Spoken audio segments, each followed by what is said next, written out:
Hey there. Tonight, as you settle into your bed, let me transport you back, way back, to 2500 BCE, to the dusty plains of ancient Mesopotamia. You're about to hear a story they definitely didn't teach you in school. The tale of how one furious mother's rage sparked humanity's first recorded war. Imagine, if you will, the scorching sun beating down on mud brick cities, where gods walked among mortals in the minds of believers, and where a single woman's grief would set thousands of bronze spears clashing. Her name was Kubaba, and before she became the catalyst for carnage, she was just a mother who sold beer in the marketplace of Kish. But tonight's story isn't just about ancient bloodshed. Oh no. It's about the bizarre, mundane details of life in humanity's first cities. You'll discover what people ate for breakfast before charging into battle, why soldiers rubbed fish oil on their leather shields, and how one misplaced sandal nearly prevented the entire war from happening. So, dim the lights, adjust your pillow just right, and let your mind wander to a time when writing was barely invented, when sheep were currency, and when one mother's fury would echo through the ages. Close your eyes if you'd like. The ancient world is waiting for you. You find yourself standing in the bustling marketplace of Kish, circa 2500 BCE, where the morning sun hasn't yet turned the air into an oven. The smell of barley beer mingles with roasting fish and the earthy scent of wet clay from the potter's quarter. Here, among the merchants hawking their wares, stands Kubaba. Not yet the legend she'll become, but a middle-aged woman with calloused hands and tired eyes, stirring a massive clay vat of fermenting grain.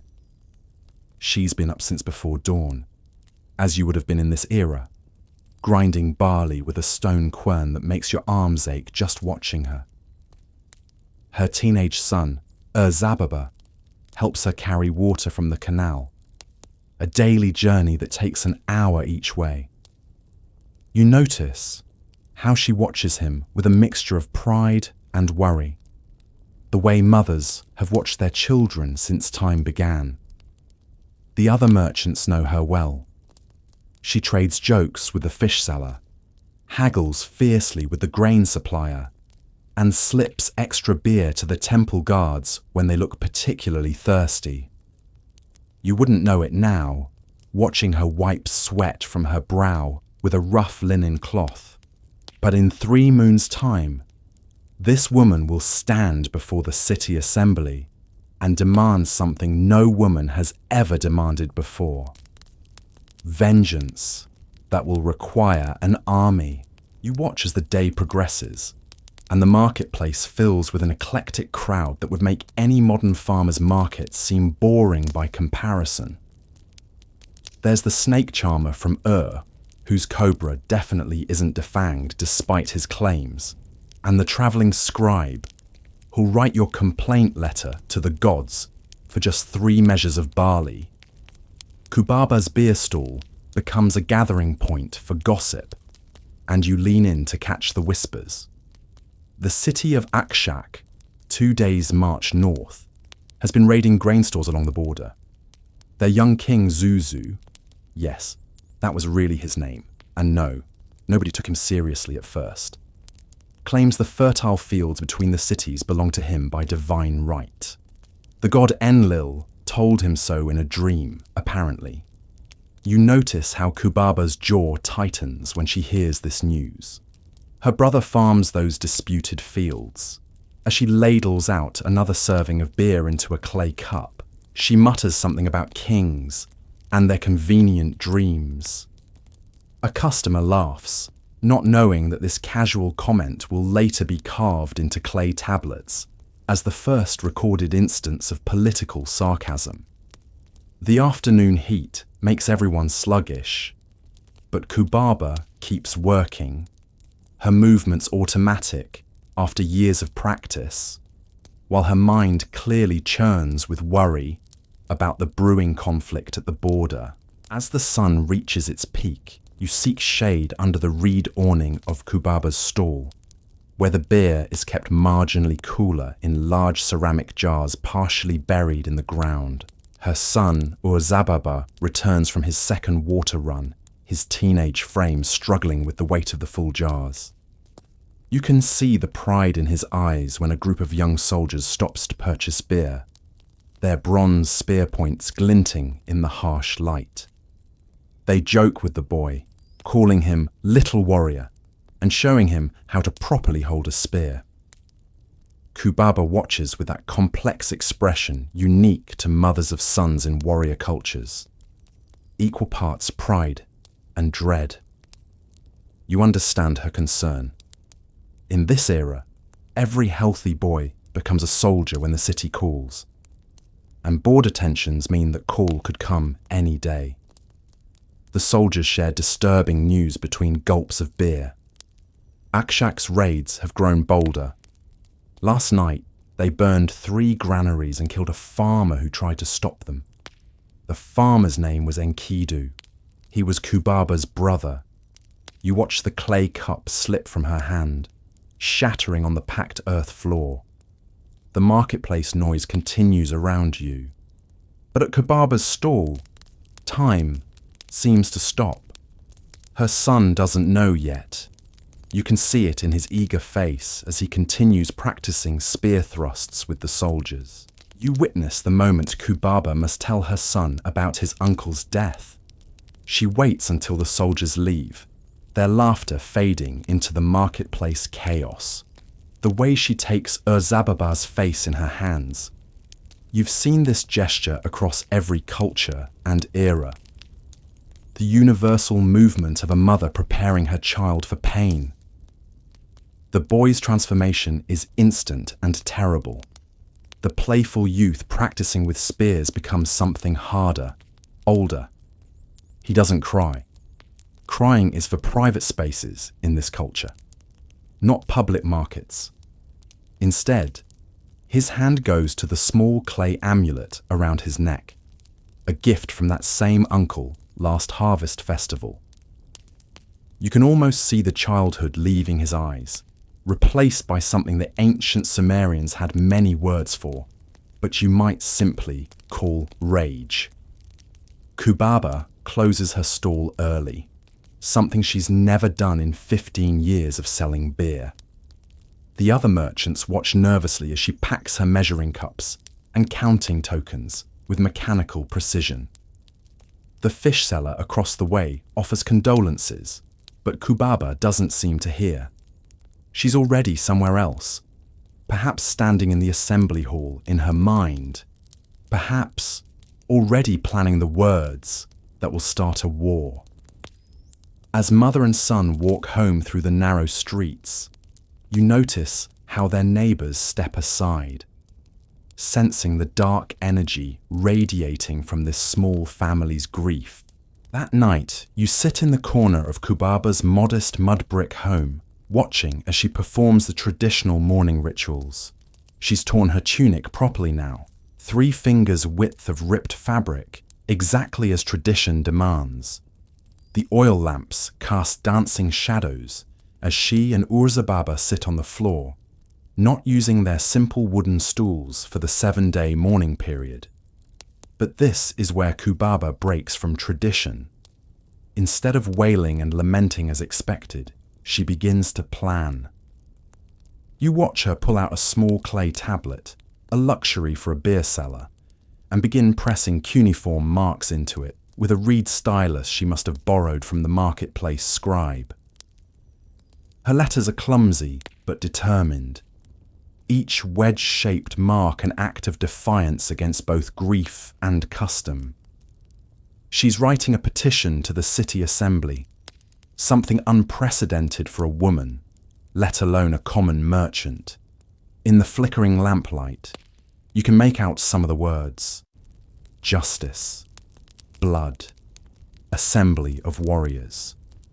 Urzababa watches his mother with a mixture of awe and fear. The neighbors' voices drift through the thin walls. They're already gossiping about Kubaba's strange behavior, how she's not crying properly, how she's acting like a man.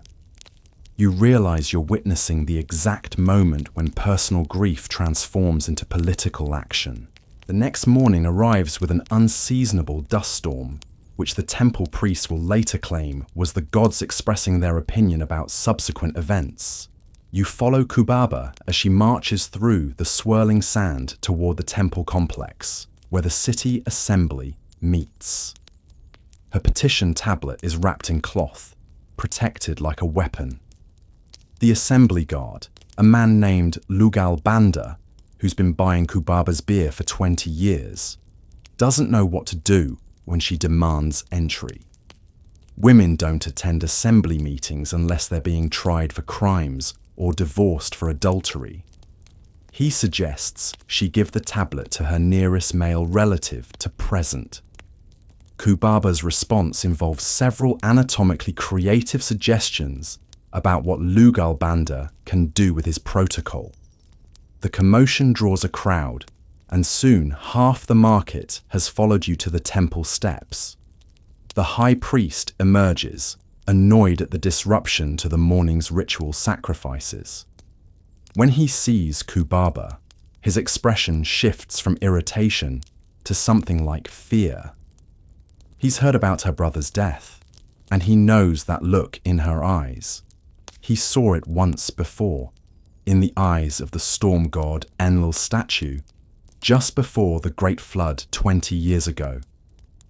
Against all precedent, he steps aside and lets her enter. Inside the assembly hall, you count 43 of Kish's most important men seated on reed mats in a semicircle. The smell of incense can't quite mask the scent of nervous sweat as Kubaba enters this traditionally male space.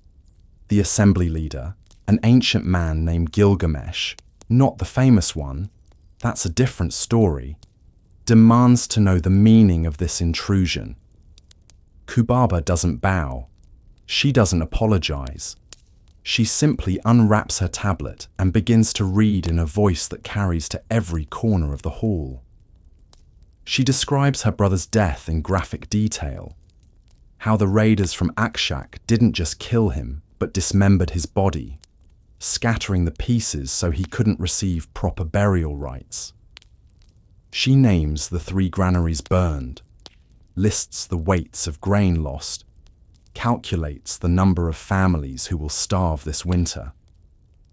Then she does something that makes even you, a visitor from the future, hold your breath.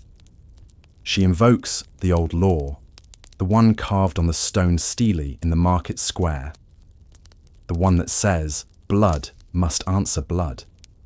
But here's the twist. She doesn't ask for her son or another male relative to seek vengeance. She demands that the city itself take action. She's asking for war, and she's doing it in such a way that refusing her would mean the assembly admits it cannot protect its own people. The debate that follows would be recorded on 12 different clay tablets, making it the first documented political argument in human history. You listen as the merchant representative argues that war will disrupt trade routes. The agricultural minister worries about who will harvest the barley if the young men march north. The priest of Ishtar claims the goddess appeared to him in a dream, warning against bloodshed, though you notice he changes his story slightly each time he tells it. But Kubaba has come prepared. For every objection, she has an answer. When they speak of trade, she reminds them that Akshak's raids have already disrupted commerce. When they mention the harvest, she points out that there will be no harvest if Akshak burns all the fields. And when the priest invokes divine visions, she produces her own witness, a temple prostitute who claims Ishtar herself is insulted by Akshak's aggression and demands vengeance. The turning point comes when old Gilgamesh asks who would lead such a war. The city's traditional war chief died last winter, and his son is only 12. Before anyone can suggest alternatives, Kubaba's son, Urzababa, steps forward from the shadows where he's been waiting. In a voice that cracks only once, he volunteers. The sight of this grieving boy, barely old enough to grow a beard, offering to lead grown men into battle, shifts something in the room's atmosphere. The vote, when it finally comes, is conducted with an ancient ritual you've never seen before. Each assembly member drops a small clay ball into one of two jars, one for war, one for peace. The sound of clay hitting clay echoes in the silent hall like distant thunder. You count along, 23 for war, 20 for peace. By the narrowest margin possible, Kish will march against Akshak. What happens next surprises everyone, including Kubaba herself. Old Gilgamesh stands, his joints creaking audibly, and declares that if a boy will lead their army, he needs advisors. He appoints himself and 2 other elders as military counselors. Then, in a move that will puzzle historians for millennia, he declares that Kubaba, as the one who called for war, must also serve as an advisor. The first woman in recorded history to hold a military position, and it happens almost by accident. Outside, the dust storm has cleared, and word spreads through the city faster than floodwater. By sunset, volunteers are gathering in the market square, farmers with hunting bows, smiths offering to forge weapons, even some of the temple prostitutes promising to pray for victory every night until the army returns. You realize you're watching the birth of something new. Total war, where entire cities mobilize rather than just professional soldiers fighting. The preparation for war in ancient Mesopotamia, you discover, is nothing like the efficient mobilizations you might imagine. It's been 3 days since the assembly's vote, and the city's attempts to create an army resemble a chaotic market day more than military organization. You watch from the training ground as Urzababa tries to drill farmers who keep stopping to argue about the proper way to hold a spear. The city's actual soldiers, all 30 of them, attempt to train the 300 volunteers. But it's like watching shepherds try to herd cats. One group of potters insists they should form their own unit because they understand fire better than anyone. The butchers want to be in the front lines because they're comfortable with blood. Meanwhile, a large contingent of fishermen argues that they should be excused from service entirely because someone needs to keep the city fed. Kubaba has taken over the logistics, and you follow her as she storms through the city like a small hurricane. She's discovered that Kish owns exactly 47 bronze swords, 12 of which are ceremonial and too dull to cut bread. The rest of the army will have to make do with spears, clubs, and whatever farm implements can be converted into weapons. When the temple priests complain that she's requisitioned too much barley for the army's provisions, she threatens to tell everyone about the secret grain stores they've been hoarding.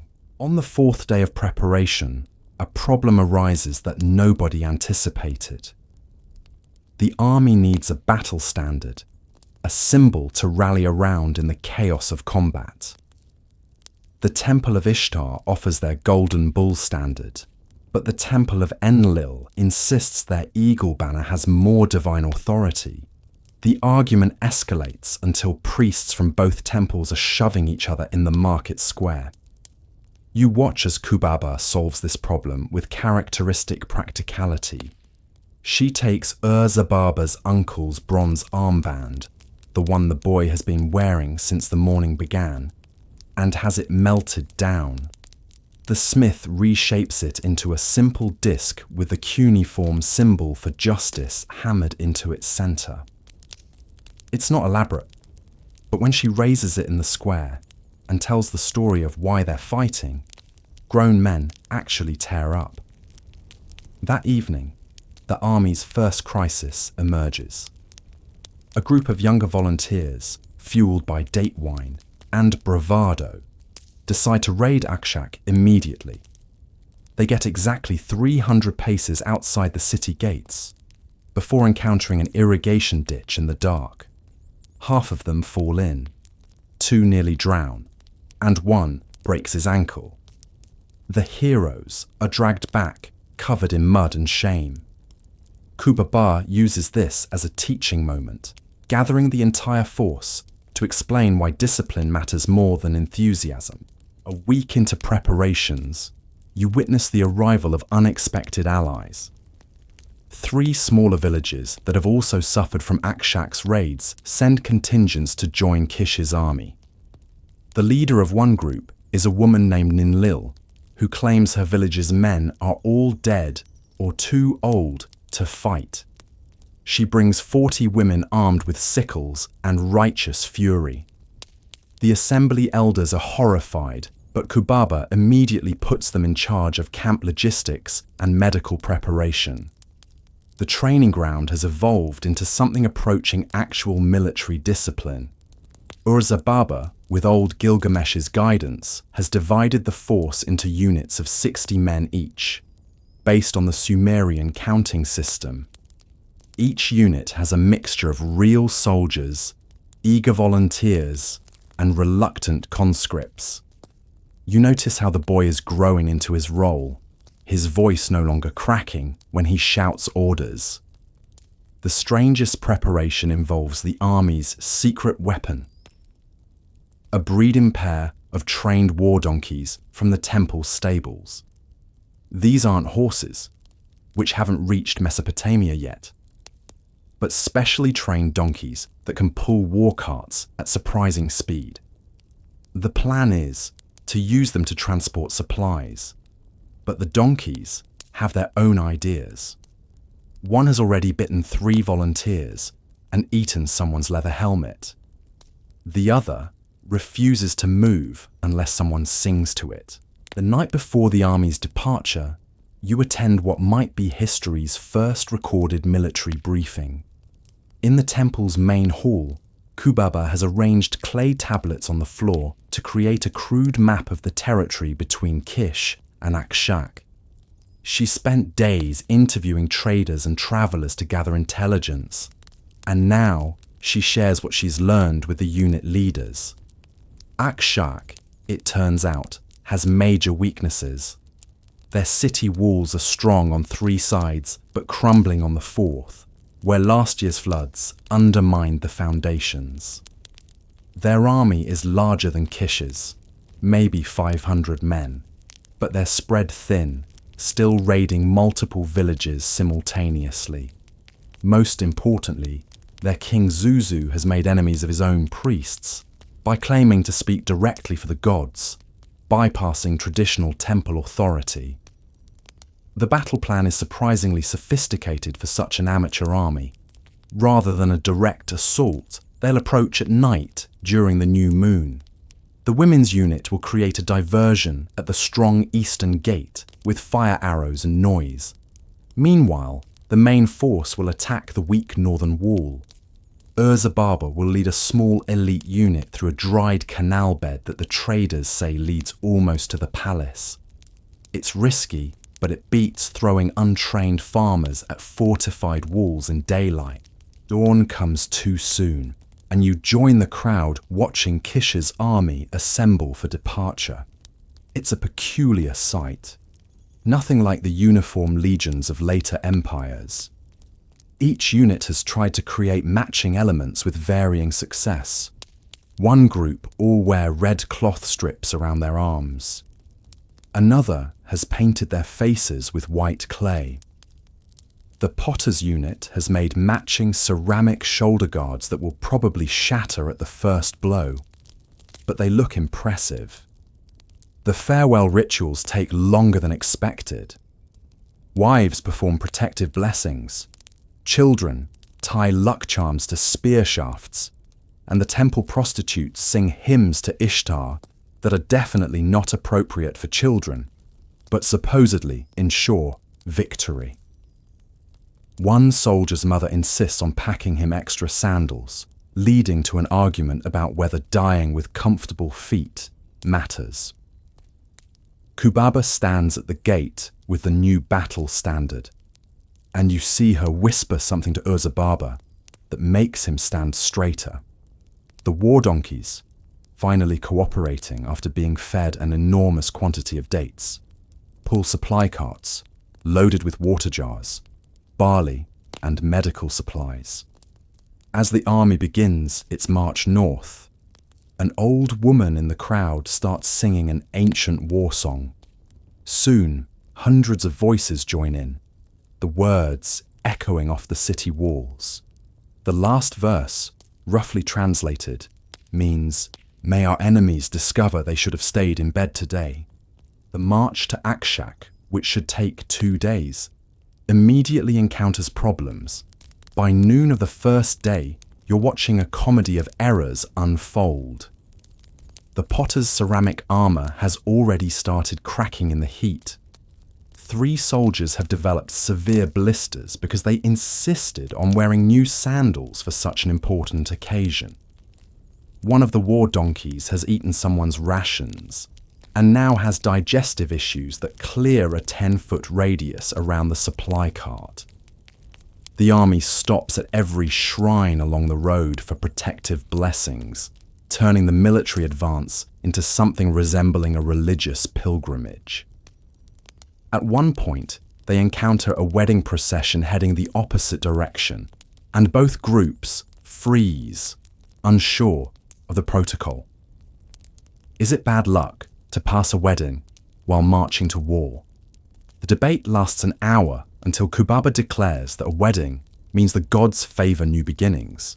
And today, Kish begins a new chapter of not tolerating raids. By evening, they've covered half the expected distance.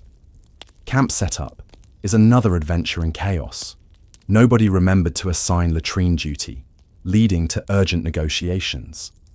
The units argue about who camps where until Gilgamesh loses his temper and assigns positions based on who annoys him least.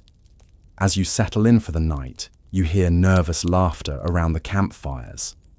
The sound of people trying to convince themselves they're not terrified of tomorrow. The second night finds the army camped within sight of Akshak's torches.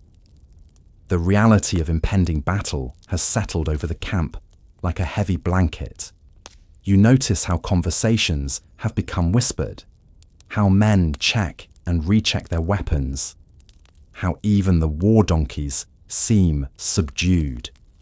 Kubaba moves through the camp, checking on preparations with a calmness that seems to steady everyone she speaks to. A scout returns with disturbing news.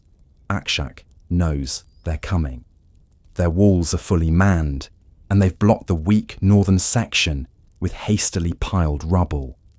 Worse, they flooded the dried canal bed that was supposed to be Urzababa's secret route. The careful plan is ruined before the battle even begins. You watch the War Council frantically develop alternatives by lamplight. Then something unexpected happens. A figure emerges from the darkness, a priest from Akshak's temple of Enlil.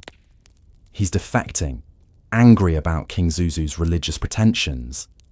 He brings crucial information. Zuzu keeps most of his army at the palace, paranoid about assassination. The walls are defended mostly by old men and boys. Moreover, there's a festival tomorrow honouring Akshak's founding, and tradition demands that the gates stay open until noon to welcome pilgrims. If Kish's army can get close enough without being recognised, they might simply walk in. Dawn of the battle day arrives with an almost comical solution to infiltrating Akshak. Kubaba has the army strip off their armour and weapons, hiding them in the supply carts. She distributes the offerings meant for Kish's temples: clay figurines, barley wreaths, and painted pottery. To any observer, they now look like a large group of pilgrims coming for the festival. Even the troublesome war donkey plays its part, decorated with flowers like a festival animal. The approach to Akshak's gates is the longest walk of your existence, and you're just observing. The farmers turned soldiers try to look pious and peaceful, while their hidden weapons rattle in the carts with every bump. Urzababa, dressed as a young priest, leads hymns to cover the noise. His voice only cracks twice. The gate guards, mostly elderly men squinting in the morning sun, wave them through with bored expressions. One even complains about the large number of pilgrims this year. Inside Akshak, the transformation is instant. As soon as they're past the gate guard's sight, weapons emerge from hiding. The pilgrims break into predetermined units, spreading through the city's market district. The actual attack begins when Kubaba, still carrying her bronze standard, appears on the temple steps and shouts a single word that will echo through history: justice. The battle for Akshak has begun, and it starts not with a clash of armies but with confused shouting and a great deal of running.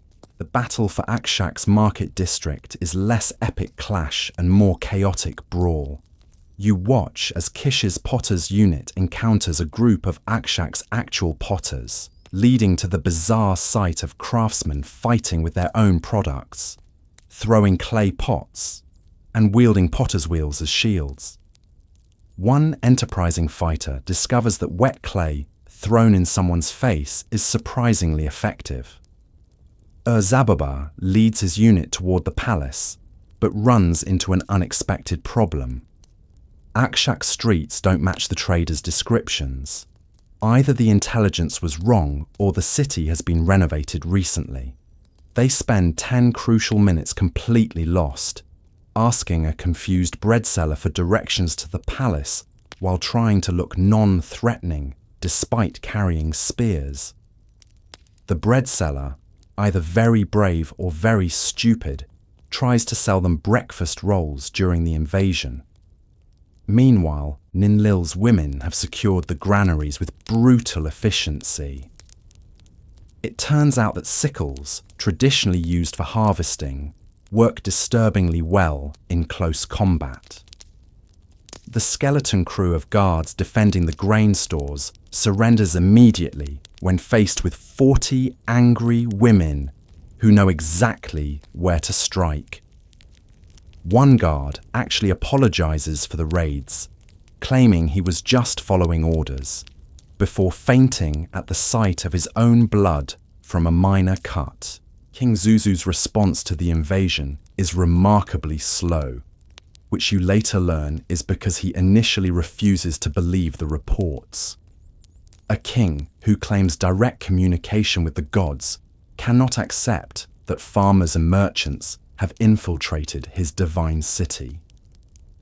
By the time he mobilizes his palace guard, half of Akshak is already under Kish's control, and the citizens are mostly just confused about whether this is part of the festival. The palace guard, however, is a different matter. These are professional soldiers with proper bronze armor and years of training. When they clash with Urzababa's unit in the palace courtyard, the boys' amateur soldiers start to crumble immediately. You watch Urzababa himself take a spear thrust to the shoulder, saved only by his uncle's bronze armband that he wore under his disguise. The sight of their young leader's blood breaks something in Kish's soldiers. Not their courage, but their restraint. What follows is less tactical warfare and more berserker rage. The farmers remember their burned fields, the merchants their stolen goods, and everyone remembers Enkidu's dismembered body. The palace courtyard becomes a whirlwind of fury that even trained guards can't withstand. Kubaba herself appears in the middle of the melee, wielding a captured sword with more enthusiasm than skill, her war cry mixing grief and triumph. The palace guards begin to retreat and suddenly, impossibly, Kish is winning. The throne room confrontation between King Zuzu and the invaders becomes the stuff of legend, though the reality is far less dramatic than later stories suggest. You watch as Zuzu, a surprisingly small man wearing an absurdly tall crown, attempts to maintain royal dignity while essentially cowering behind his throne. He demands to know by what right Kish invades his divine city. Kubaba's response is to throw Enkidu's blood-stained tunic at his feet. She's been carrying it this entire time. She lists every raid, every burned field, every stolen grain basket, her voice growing louder with each accusation. Zuzu tries to claim divine mandate, that Enlil himself ordered the raids in a dream. Old Gilgamesh, who somehow survived the battle despite his age, laughs so hard he has to lean on his spear. The negotiation that follows is swift and humiliating for Akshak. They must return all stolen grain, pay additional compensation in silver and livestock, and most embarrassingly, acknowledge that Kish has the stronger divine mandate. Zuzu is allowed to remain king, but only after publicly admitting that his dreams were misinterpreted. The priest who defected is installed as the new high priest, ensuring Akshak's temples will keep their king in check. The immediate aftermath of victory is not the glorious celebration you might expect. Half of Kish's army is wounded in some way, though most injuries involve bruises, cuts, and damaged pride rather than mortal wounds. The medical station run by Ninlil's women becomes a symphony of groaning men being told to stop complaining, while barley beer is poured on their wounds as antiseptic. You observe the strange etiquette of ancient victory. Kish's soldiers are allowed to loot, but only specific categories of items. They can take weapons and military supplies, but not personal belongings. They can empty the royal granaries, but must leave enough for Akshak's population to survive. One soldier, who tries to steal a merchant's wife's jewelry, is beaten by his own unit for bringing dishonor to their victory. Urzababa, his shoulder wrapped in linen bandages, insists on personally overseeing the return of stolen grain. Each sack is marked with the seal of its original owner, though some villages no longer exist to reclaim their property. These orphaned supplies will form the beginning of what historians will call the first recorded war reparations fund. Though right now it's just a pile of grain sacks that nobody knows what to do with, the victory feast in Akshak's conquered palace is a surreal experience. Kish's amateur soldiers sit in a royal hall eating from golden plates, most of them unsure which utensil to use for what. The war donkey, now considered a hero of the campaign, has been allowed into the feast and immediately eats someone's victory wreath. Nobody has the heart to discipline a war hero, even if it has 4 legs and a tendency to bite. Kubaba is offered Zuzu's throne to sit in during the feast, but she refuses, choosing instead to sit on the floor in the traditional mourning position. It's a powerful statement. This victory doesn't bring back her brother. Her gesture resonates with the soldiers, and soon many join her on the floor, creating the unusual sight of a victory feast where half the participants refuse the furniture. The entertainment is provided by Akshak's court musicians, who nervously perform victory songs for their conquerors. The lyrics praising Akshak's eternal glory are hastily modified to honor Kish, leading to some awkward rhymes and at least one verse that accidentally insults both cities. A drunk potter from Kish tries to improve the performance with tambourine accompaniment, creating what might be history's first recorded terrible jam session. The march home to Kish 3 days later is a vastly different affair from the nervous advance.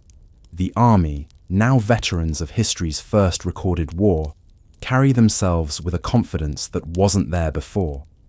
They've loaded the carts with Akshak's compensation, silver, weapons, and enough grain to feed Kish through 2 winters. Even the troublesome war donkey walks with what you swear is a swagger. Along the road, villagers emerge to watch the victorious army pass. Some throw flowers, others offer blessings, and more than a few young women seem suddenly interested in men they previously ignored. One soldier proposes to his sweetheart right there on the road, using a captured bronze spear point as an engagement gift. She says yes, probably because it's hard to refuse a war hero in front of several hundred witnesses. Kubaba walks at the front, carrying both the bronze standard and her brother's funeral urn.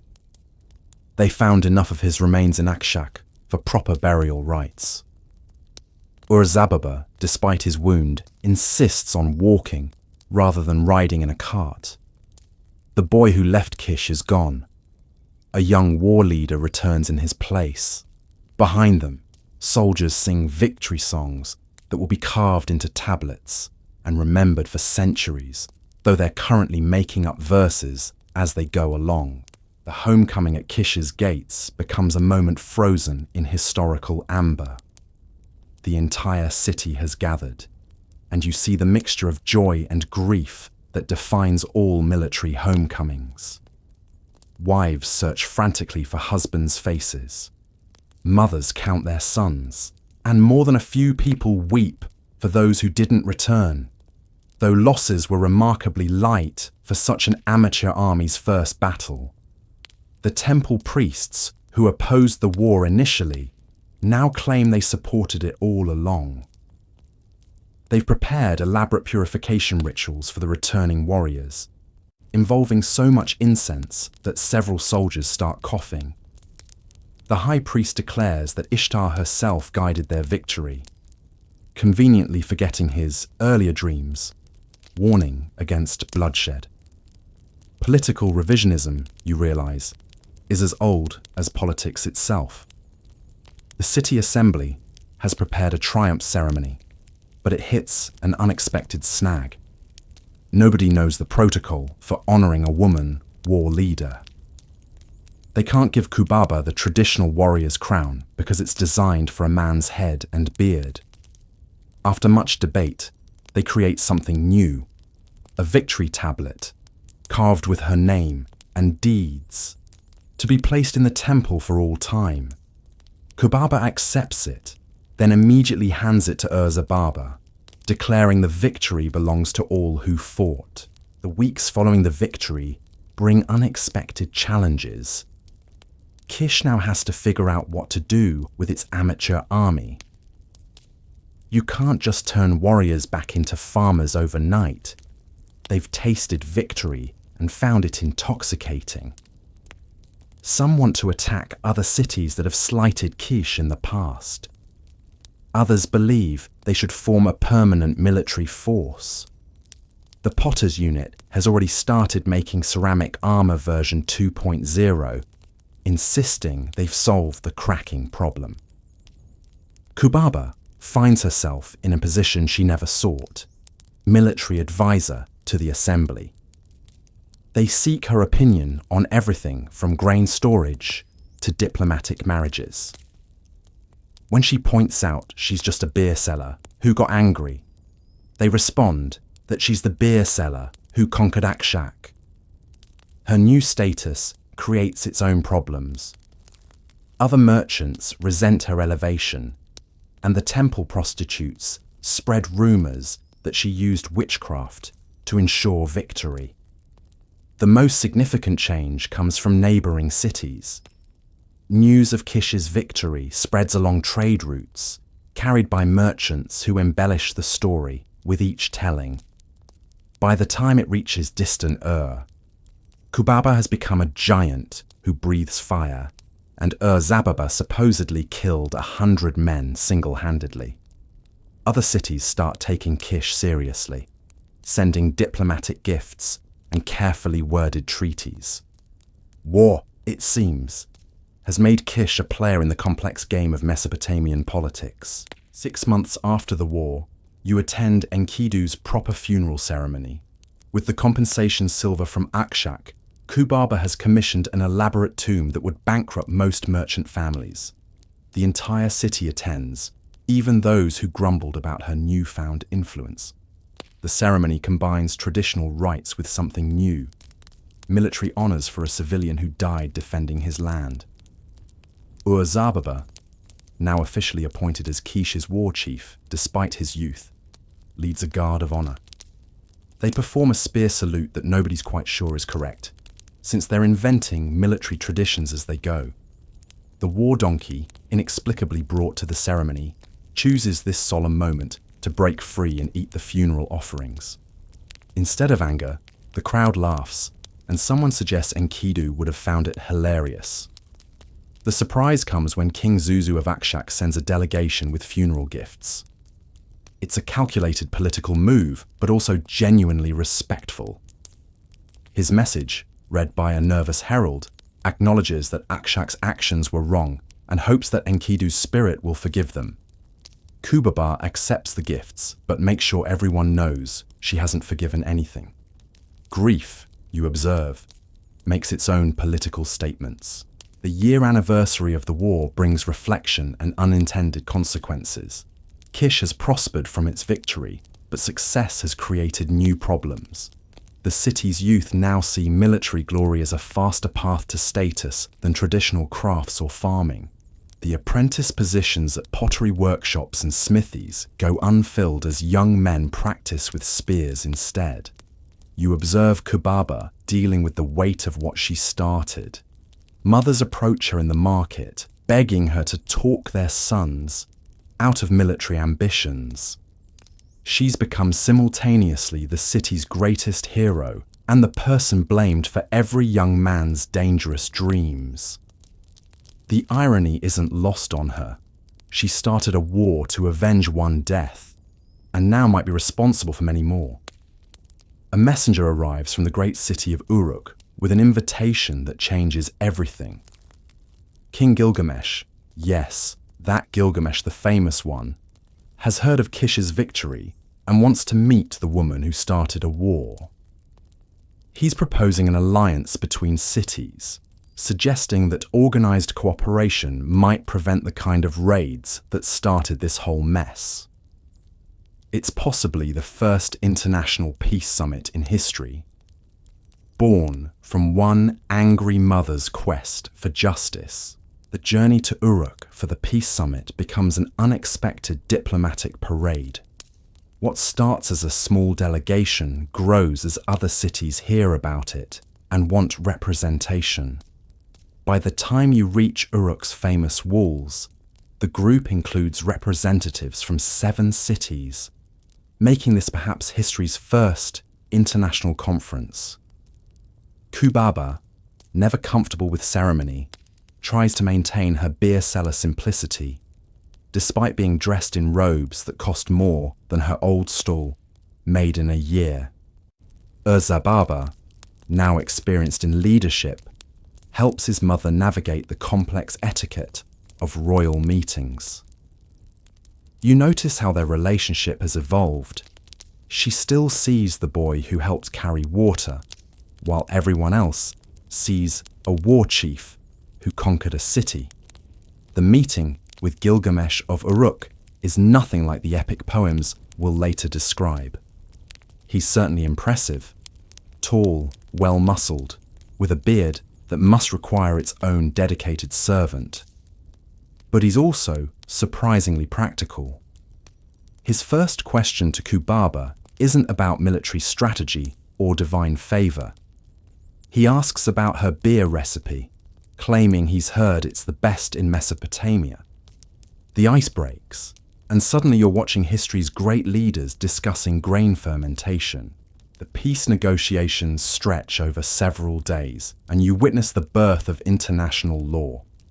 The cities agree to basic principles that seem obvious now, but are revolutionary for the time. Disputes should be brought to a council before armies march. Raids on civilian farms are forbidden. And prisoners must be treated humanely, which mainly means feeding them and not dismembering bodies. The credit for the treaty's success belongs largely to Kubaba's pragmatism.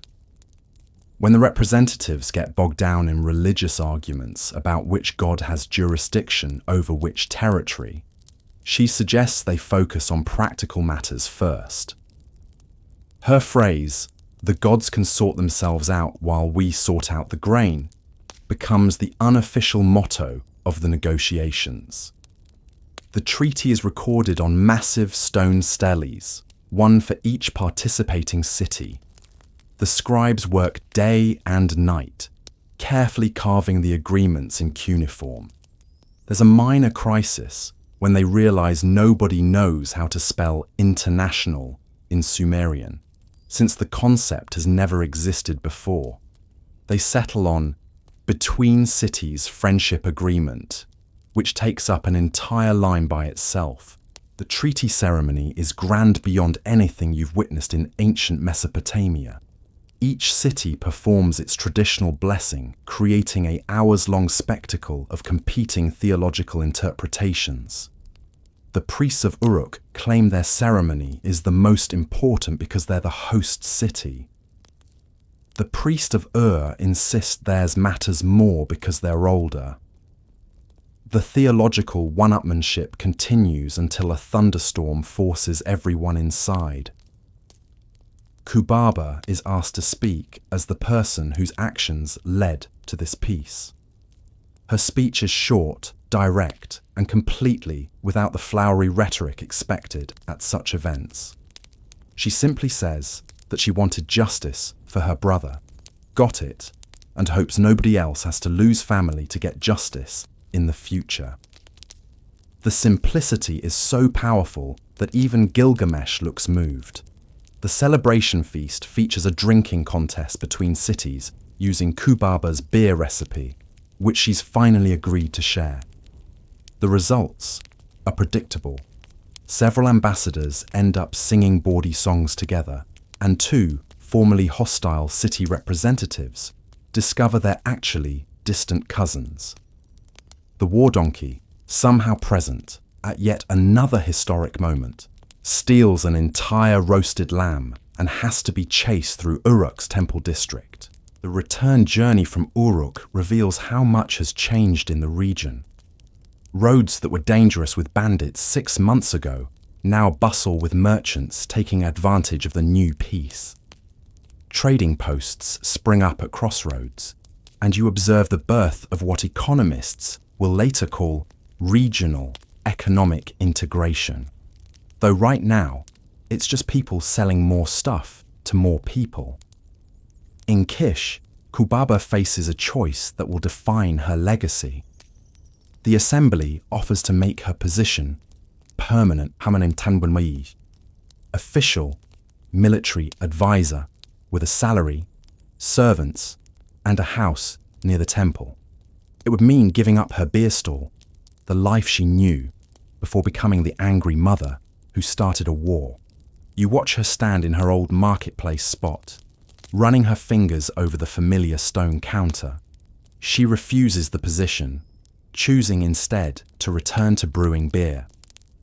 But she does accept one responsibility: training other cities' representatives in logistics and supply management, the skills that helped Kish's amateur army succeed. Her beer stall becomes an unlikely center of military education, where future generals learn about warfare between purchases of barley beer. 2 years have passed since the war, and you observe how mythology has already begun to replace history. Traveling singers tell the tale of Kubaba's war, but each version grows more elaborate. In one song, she single-handedly storms Akshak's walls. In another, the war donkey is actually a divine beast sent by Ishtar. The real Kubaba listens to these performances at her beer stall with amusement and occasional corrections that nobody believes. Urzababa has grown into his role as war chief, though his primary job now involves preventing wars rather than fighting them. He mediates disputes between cities, using the treaty framework established at Uruk. You notice he still wears his uncle's reforged armband, now incorporated into his official insignia. When young soldiers ask him about the war, he tells them about the fear, the chaos, and the friend who died from an infected blister, not the glory the songs describe. A delegation from distant Akkad arrives, led by a young, ambitious prince named Sargon. He's heard about Kish's military innovations and wants to learn. There's something unsettling about his intensity, the way he asks detailed questions about troop movements and supply lines. Kubaba serves him beer and tells him war should be the last option, not the first. He nods politely, but you can see in his eyes that he's already planning conquests that will reshape the ancient world. The 5-year anniversary of Enkidu's death brings an unexpected visitor to Kubaba's stall. It's the former King Zuzu of Akshak, now just a wealthy merchant after being peacefully deposed by his own assembly 2 years ago. He's come to personally apologize, not for political reasons. His political career is over, but because the guilt has been destroying him. The conversation between the woman who started a war and the king who caused it is remarkably quiet. Zuzu admits he never had divine dreams, just greed and ambition disguised as religious fervor. Kubaba doesn't forgive him. Some wounds don't heal, but she does pour him a beer. They sit in silence, two people forever connected by tragedy, watching the busy marketplace that once saw the beginning of history's first war. That evening, Kubaba makes an announcement that surprises everyone. She's establishing a school for orphans of the various conflicts that followed the Great Peace Treaty. It will teach brewing, certainly, but also reading, writing, and the new art of diplomacy. She funds it with her war compensation money that she's never touched. The school will eventually produce some of Mesopotamia's greatest scribes and negotiators. Though right now, it's just a few rooms behind a beer stall. A decade has passed, and you witness how the first recorded war has transformed warfare itself. Cities across Mesopotamia have adopted Kish's innovations, mixed unit tactics, supply line management, and the radical idea of training farmers before sending them to fight. Military advisors now travel between cities like wandering scholars, teaching the art of organized violence. The war donkey, against all odds and biological probability, is still alive and has become Kish's unofficial mascot. It lives in the temple complex, fed treats by pilgrims who believe touching it brings victory in their personal battles. The priests have given up trying to control it and simply route religious processions around, wherever it decides to nap. You watch tourists from distant lands come specifically to see the divine war beast, and try not to laugh when it bites them. Kubaba's school has grown into a proper institution, with clay tablet libraries and visiting teachers from other cities. One of her first students, a war orphan from a border village, has just been appointed as Uruk's chief scribe. He sends her a letter saying he's recording the true history of the war, not the mythological version. Kubaba jokes that nobody will believe it. The truth is far too mundane compared to the songs. The changing political landscape brings new challenges. Young leaders who weren't alive during the war now question the peace treaty's restrictions. They speak of glory and conquest, having learned only the romanticized versions of warfare from songs and stories. You observe heated debates in Kish's assembly when newer members argue for preemptive strikes against cities that might, possibly, potentially become threats. Urzababa, now middle-aged with grey threading through his beard, stands as the voice of experience. He brings out his uncle's armband, tells them about the potter who died from dysentery before even reaching Akshak, about the farmer who lost his hand to infection from a minor cut. But young men rarely listen to warnings about glory's price. The crisis comes when a coalition of younger cities, led by that ambitious prince Sargon, now king of Akkad, announces they're withdrawing from the treaty.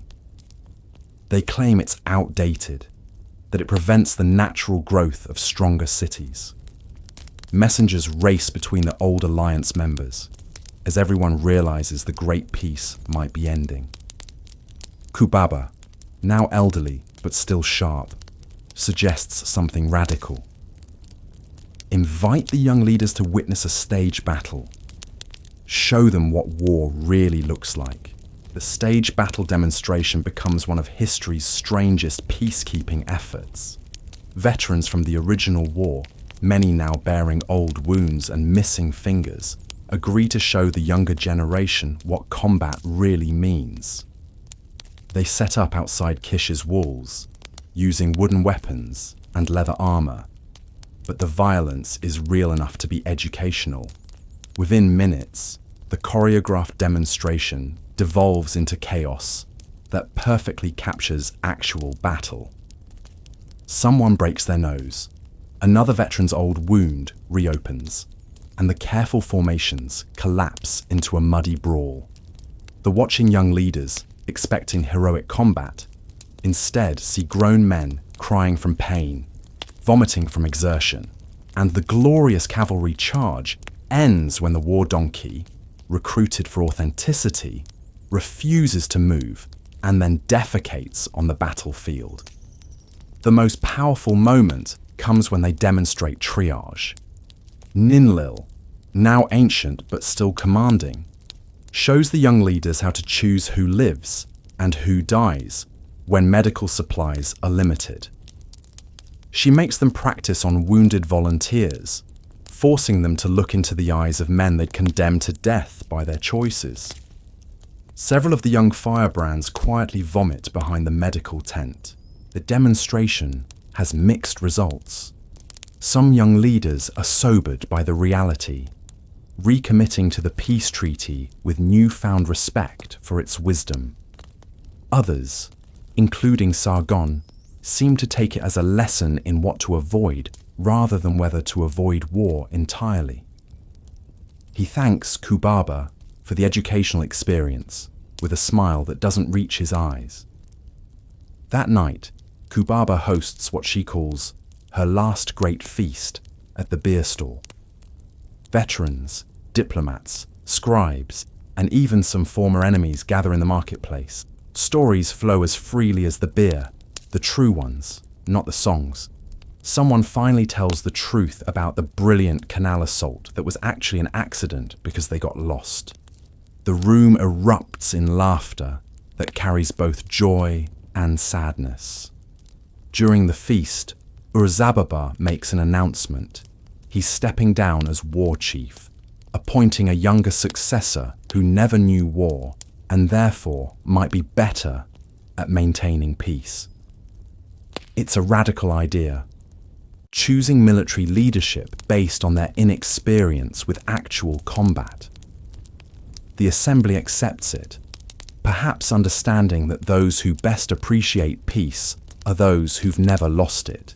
Years continue to pass, and you watch as the world Kubaba helped create slowly transforms.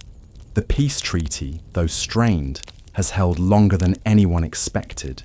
Trade routes sprawl across Mesopotamia like veins, carrying goods, ideas, and occasionally the grandchildren of former enemies, intermarrying. The first recorded war has led to the first recorded, sustained peace. Kubaba, now ancient by Bronze Age standards, still runs her beer stall, though her students do most of the actual work. She's become something of a living monument. Foreign dignitaries visit her stall like a shrine. buying beer they don't particularly want, just to say they met the woman who started history's first war. She finds this amusing and slightly annoying, especially when they expect profound wisdom, and she just wants to discuss barley prices. The real change is generational. Children grow up in a world where intercity war is a story, not a reality. They learn cuneiform to write trade agreements, not military orders.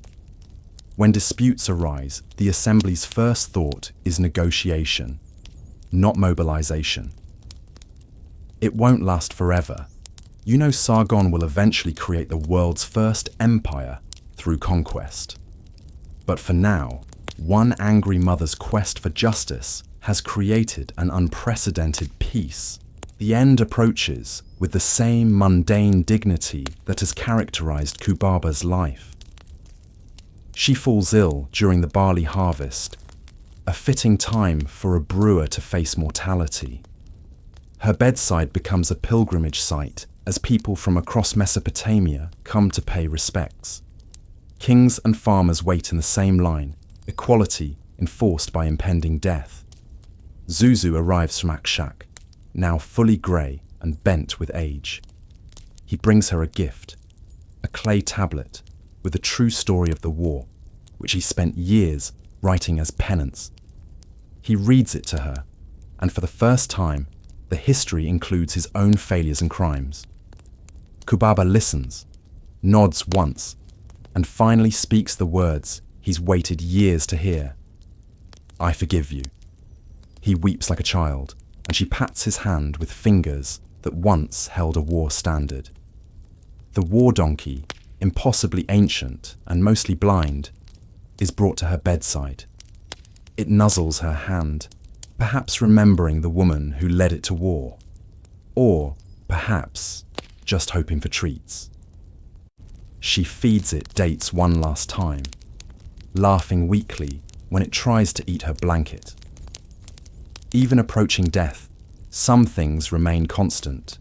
War donkeys are always hungry and badly behaved, assembled scribes insisting they record every detail. The exact proportion of barley to water, the precise fermentation time, the secret ingredient, date honey, added on the third day. She makes them read it back twice, correcting their pronunciation of brewing terms. Even dying, she's ensuring her legacy will be useful rather than just memorable. She also dictates letters to be delivered after her death. One to Zababa, telling him he was the son she was proud of, not the warrior he became. One to the assembly, suggesting they convert her school into a formal diplomatic academy. And one to Sargon of Akkad, containing a single line. When you conquer the world, remember it was built by people who just wanted to sell beer in peace. As the sun sets, she asks to be carried to the marketplace one last time. They prop her up at her old stall, and she watches the evening commerce, merchants haggling, children playing, life continuing as it always has and always will. She smiles at something only she can see. Perhaps the ghost of her brother. Perhaps just satisfaction at a life unexpectedly lived. "I just wanted justice," she whispers, and then adds, with her last breath, "But I'll settle for good beer." The funeral of Kubaba becomes the largest gathering in Mesopotamian history to date. Representatives from 23 cities attend, including several that didn't exist when she started her war. The ceremony lasts 3 days, not from tradition, but because so many people want to speak. Veterans tell war stories, merchants describe her beer, diplomats credit her with inventing international relations, and children from her school sing songs of gratitude. The war donkey, now barely able to walk, is brought to the ceremony.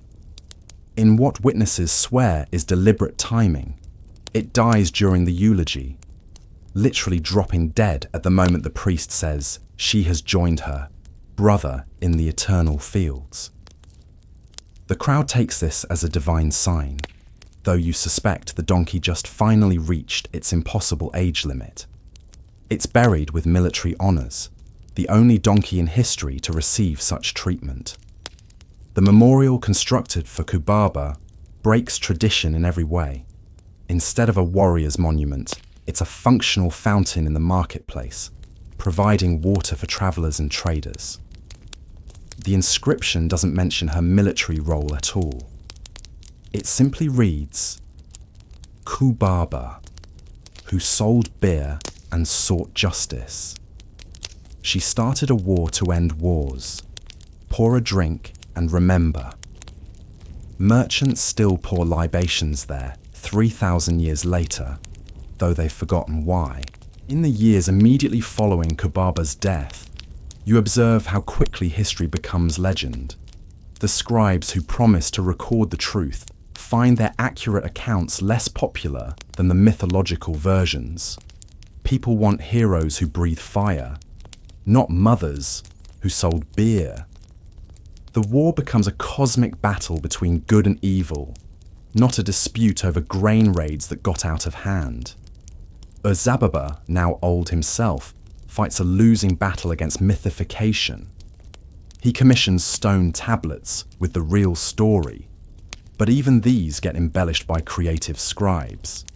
His uncle Enkidu becomes a martyred hero rather than a farmer caught in a raid. The war donkey transforms into a divine beast sent by the gods. Kubaba herself evolves from angry beer seller to chosen warrior of Ishtar. He eventually gives up, noting that perhaps people need legends more than truth. The peace treaty holds for another generation before finally crumbling under Sargon's ambitions.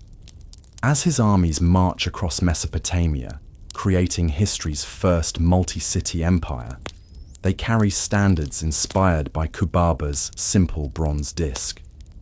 The irony is sharp. The woman who wanted to end wars has become the patron saint of warriors. Sargon himself claims to be following her example, though you doubt she would approve of his interpretation. A century passes, and you witness the complete transformation of history into mythology. Kubaba has been deified, literally made into a goddess in some cities' pantheons. Temples sell clay figurines of her holding a beer jug in one hand and a sword in the other, neither particularly accurate to the woman you watched.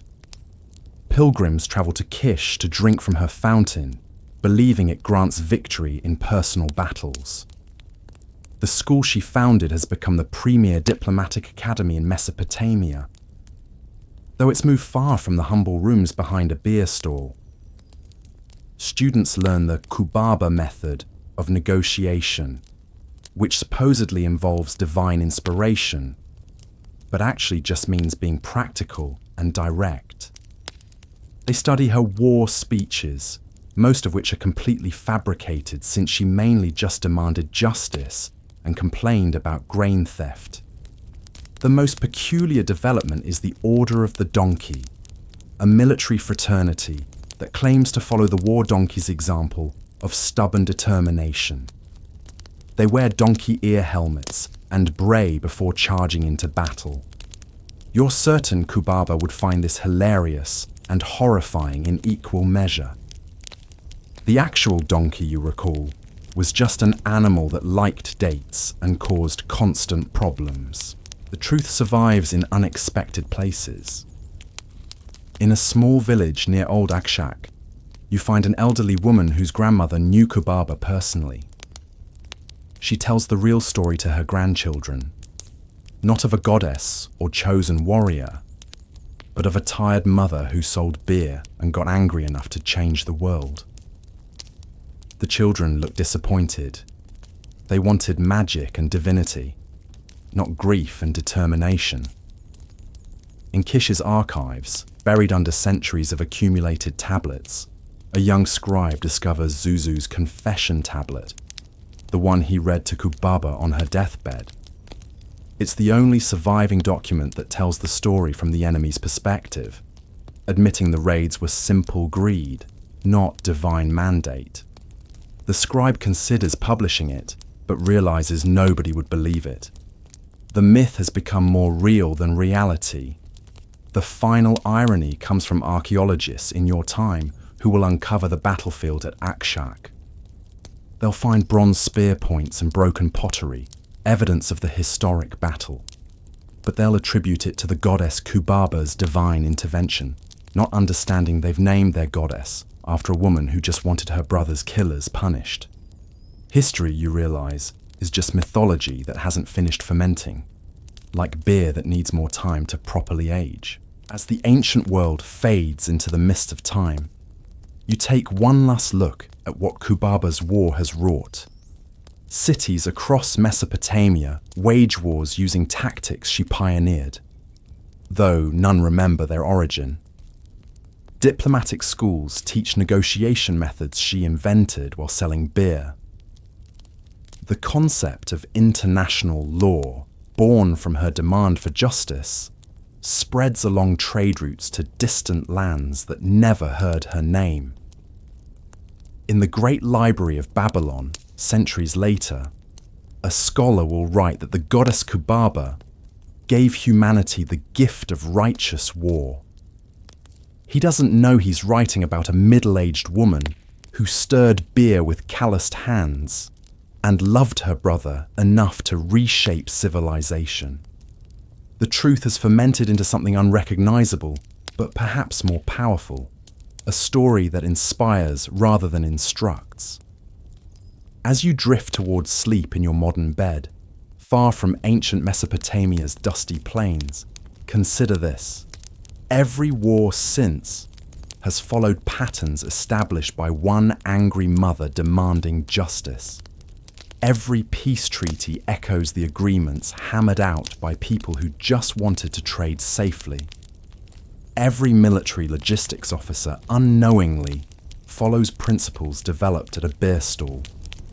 History's first recorded war wasn't started by kings or gods or destiny. It was started by a woman who sold beer, lost her brother, and decided that enough was enough.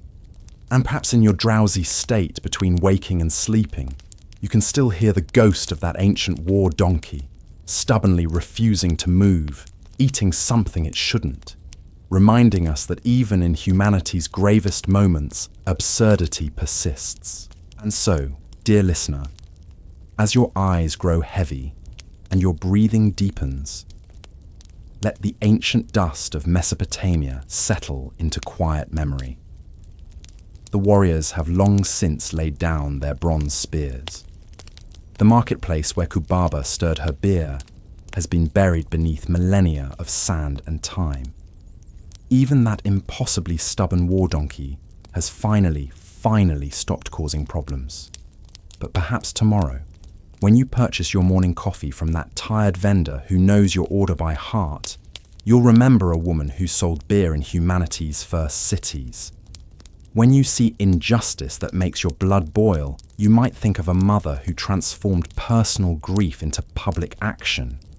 And when someone tells you that war is glorious, you can smile knowingly, remembering the soldier who died from an infected blister and the donkey that refused to charge.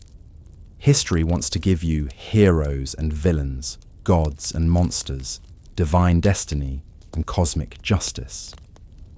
But the truth, as you now know, is both simpler and more powerful. Ordinary people facing extraordinary moments with whatever courage, anger, or stubborn determination they can muster.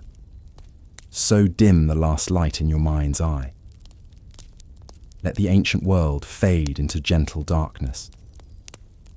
Dream not of battles and bronze, but of beer and brotherhood, of justice sought and sometimes found, of peace treaties written by people who just wanted their children to grow old safely.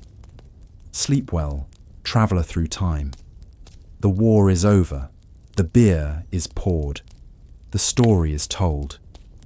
Rest now, rest